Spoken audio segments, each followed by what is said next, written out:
A woman called into a financial radio show and said 6 words that stopped the host mid-sentence.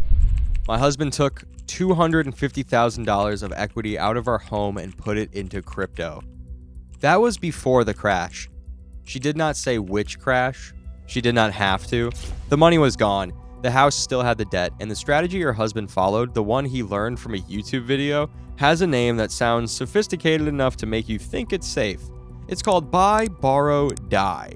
And every financial guru on the internet is now teaching a watered-down version of it to people who can't survive a single bad quarter. Here's how the strategy works at the top. A billionaire buys an appreciating asset, say $100 million in stock. The stock grows.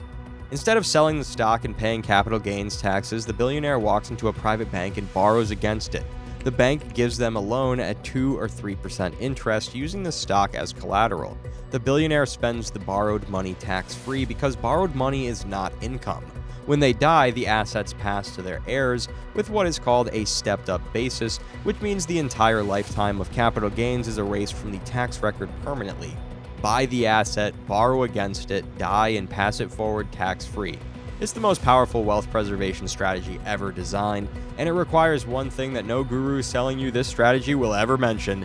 It requires you to be rich enough that a 40% drawdown does not trigger a margin call that liquidates your entire life. Now let me show you what happens when a middle-class person tries to run this playbook. You have $25,000 in a brokerage account. A creator tells you that the wealthy never sells their assets, they borrow against them. So you open a margin account and borrow another $25,000 at the current Fidelity margin rate, which is 11.325%. You now control a $50,000 portfolio. You feel leveraged, you feel smart, and then the market drops 20%. Your portfolio is now worth $40,000. But the loan does not shrink. You still owe $25,000. Your equity, the money that's actually yours, just went from $25,000 to $15,000. That's a 40% loss on a 20% drop. Leverage did not multiply your gains, it multiplied your pain. But here's where it gets worse, because the math does not stop when the market stops falling. Even if the market never drops another penny, you're paying $2,831 a year in margin interest.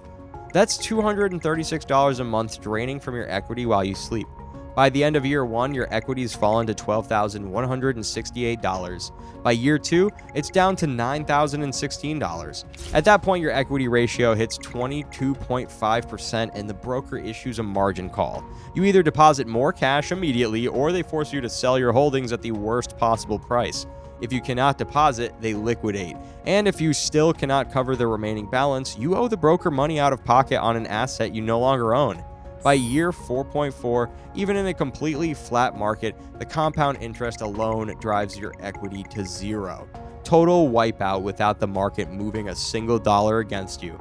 Your portfolio would need to return 5.66% every single year just to cover the borrowing costs. Before you make a single dollar of actual profit, you need to beat the interest.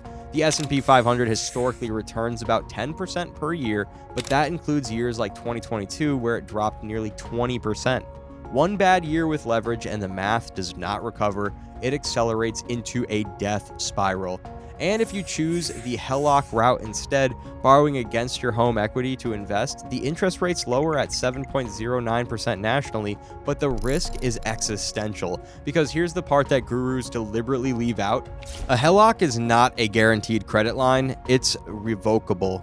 Hidden in the fine print is a clause that allows the bank to freeze your credit limit to zero overnight without your permission. If your home value drops, if your credit score changes, or if they simply perceive increased risk. This happened on a massive scale during 2008. Homeowners who had drawn on their HELOCs to invest woke up to discover their credit lines were frozen. No warning, no negotiation. Stranded with the debt, but without the liquidity right when the market needed them to hold. I want to be clear about something. Leverage is not inherently evil. Every corporation on earth uses debt as a strategic tool. The difference is that a corporation borrowing at 2% with a team of risk managers, a diversified revenue stream, and a legal structure that shields the founders from personal liability is playing a fundamentally different game than a W-2 employee borrowing at 11% against a single brokerage account with no risk management and no floor. The billionaire version works because they negotiate sub 3% rates, they borrow less than 10% of their total portfolio value, and they have liquidity reserves to survive a 50% drawdown without blinking. The retail version works until the first correction, and then it works exactly as the broker designed it, which is to collect 11% interest from you while holding the legal right to liquidate your assets the moment their collateral is at risk. And this is the distinction the word debt hides. There's debt that buys you a future and debt that rents you a present. A 30-year mortgage at a fixed rate on a home you live in for 30 years is good debt because the rate is locked, the asset is not marked to every market every second, and no bank can issue a margin call on a house that has not lost value on paper. A student loan that raises your lifetime earnings is good debt. Borrowing at 11% to gamble on a stock you do not control is not leverage. It's a countdown. Good debt has a floor, bad debt has a trap door. So if leverage is the wrong tool, what's the right tool for building wealth on a middle-class income? Two alternatives with the same math standard.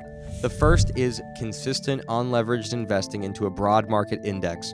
Put $500 a month into a total market index fund averaging 8% annual returns. In 20 years, that's $294,510. No margin calls, no interest drag, no death spiral, no bank freezing your credit line at the worst possible moment. The compounding does the work that leverage promises but cannot deliver without the risk. The second is using a Roth IRA as your primary growth vehicle. Every dollar that grows inside a Roth IRA is permanently tax-free. No capital gains tax on withdrawal. No required minimum distributions. If you max out the Roth IRA at $7,000 per year for 20 years at 8%, you accumulate $343,215 that the IRS will never be able to touch. Let me say that again. $343,000 and the government gets zero of it. Compare that to the same growth in a taxable brokerage account where the 15% annual tax drag on dividends and realized gains compounds against you for 2 decades. The Roth investor ends up with tens of thousands more, and they never once had to check their margin balance at 3 in the morning wondering if the market was going to liquidate them.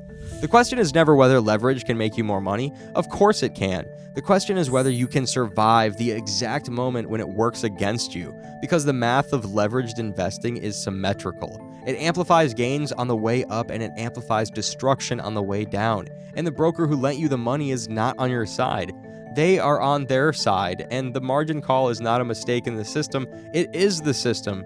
Stop borrowing against assets you cannot afford to lose. Start building with money that's actually yours. That's the income mission.